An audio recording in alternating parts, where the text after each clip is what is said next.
Енді осы түркі халқында, түрік ұлтында Абдулхамид деген керемет басшы болған, барлығымыз білеміз. Оны мұсылман халықтары біз баршамыз батыр деп мойындаймыз. Батыр деп мақтан тұтамыз.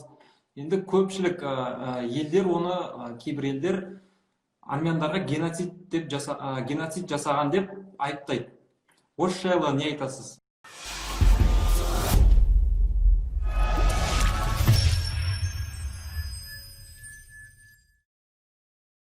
Сұлтан Абдулхамид хан шынымен де Осман империясының ең мықты сұлтандарының бірі болды. Бұны мойындау керек. Өйткені мысалы үшін Сүлеймен сұлтанды көрдіңіздер ғой телехикаясынан, иә. О кезде Осман мемлекетінің жағдайы жақсы болды да, жүйе жақсы болса оны басқару қиын емес. Бірақ Абдулхамид кезінде өте қиын жағдайда ол сұлтан болды. Және көптеген жақсы қызметтер атқарды мемлекет үшін, ислам әлемі үшін. Мен өткенде бір тікелей эфирде де айттым, сіздерге де айтайын. Мен университетте оқып жүргенде менің Эрзурум қаласынан бір курстасым бар еді. Эрзурум армяндардан геноцид көрген Түркияның қалаларының бірі. Өйткені армяндар ол кезде Түркияның шығысында өмір сүретін еді. Эрзурумда сол шығыста орналасқан қалалардың бірі. Сол Халил деген сол досымның о кезде жаны жәннатта болсын 90-95 жасар әжесі бар еді. Сол әжесі бізге көп әңгіме айтатын еді. Әжесі бір әңгімені ылғи бізге жылап айтатын еді, қатты жылайтын еді.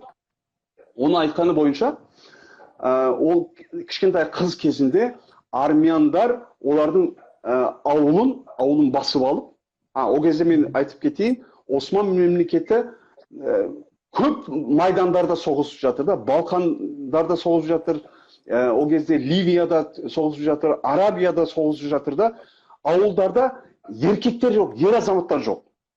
Ауылдарда тек қана қарттар, балалар, әйелдер, солар ғана қалған. Армяндар сол шығыс Түркияның ауылдарын басып, геноцид жасады. Бұның бәрін тарихи дәлелдері бар. Оны армяндардың өзі де жақсы біледі. Сол әжеміз айтатын еді. Армяндар біздің ауылға шабуыл жасап, оның әжеміздің әжесі. Әжесін, бұл не бар ғой, мылтықтың ұшына тағатын сүңгі бар ғой, пышақ.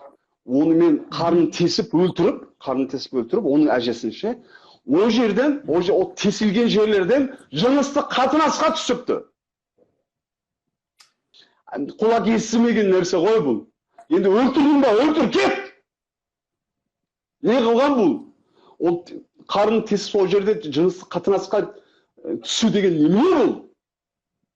Ойласаңыздаршы, сол әскерде жүрген ауылдың ер азаматы ауылға қайтады.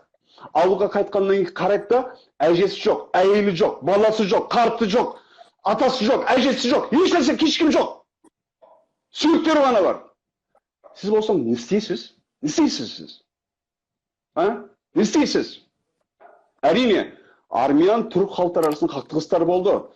Осыны армиядан, әскерден ауылға қайтқан ер азаматтар барып армян ауылдарына шабуыл жасаған дұрыс.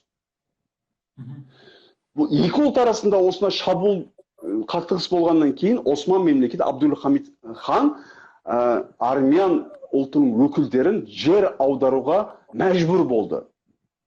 Өйткені жер аудармаса, бәрібір әскерден қайтқан ер азаматтар оларды қырып тастайтын еді. Осында сұмдық көрген адам не істеуші еді? Жер аударуға бейбіт түрде тура келді. Және осы жасаған хайуандықтарына қарамастан армяндар әлі де әлемге түріктер бізге геноцид жасады деп ұялмай айтып жатыр.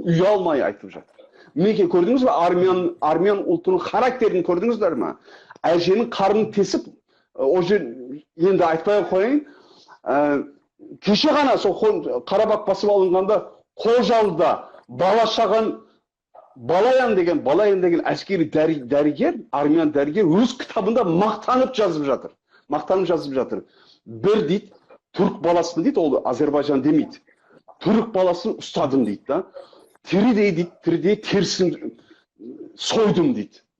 Және оны іліп қойып, қанша qancha minut өмір сүре алады, соны тексердім дейді. Ғылыми эксперимент жасадым дейді.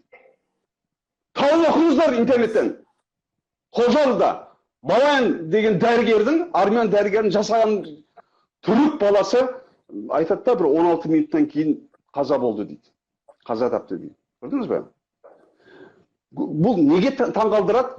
Кеше бүгін түнде бейбіт Ганжа халқын бомбалаған, енді ойласаңызшы, әскермен майданда соғысады, я?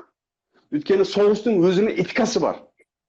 Ya, beybit halkta bala şagalar öldü ғой ана жерде. Көрдіңіз бе? Erzurum'da сол әжемізге жасалған геноцид. Қарабақта сол түрік баласын тіріле сойдым, қанша минут өмір сүретінін тексердім, эксперимент жасадым деген армияда алыңыз. Кеше ғана, бүгін әлі 24 сағат өткен жоқ. Генже қаласында бейбіт тұрғындарды бомбалаған Армения, сол баяғы армяндар ғой, армяндар. Бұлар ұялмай әлемге түркілер бізге геноцид жасады деп айтып отыр. Кеше ғана 1915 жылы Өзбекстанның Қоқан қаласында армяндардың геноциді. Мирзоян деген иттің, хайуанның Қазақстанда жасаған геноцидімізді ұмытпаймыз. Қазақ жастарына қандай тілектеріңіз бар? Айтатын ұсыныстарыңыз болса айтып өтсеңіз. Қазақ жастарына айтар кеңесім біріншіден, бұл өмір жалған өмір екенін, шектеулі өмір екенін естен шығармай, адамзатқа қызмет ету, ең алдымен ұлтқа қызмет ету деген мақсат қойсын. Сол үшін білімді болсын, міндетті түрде. Ақылмен жұмыс істесін.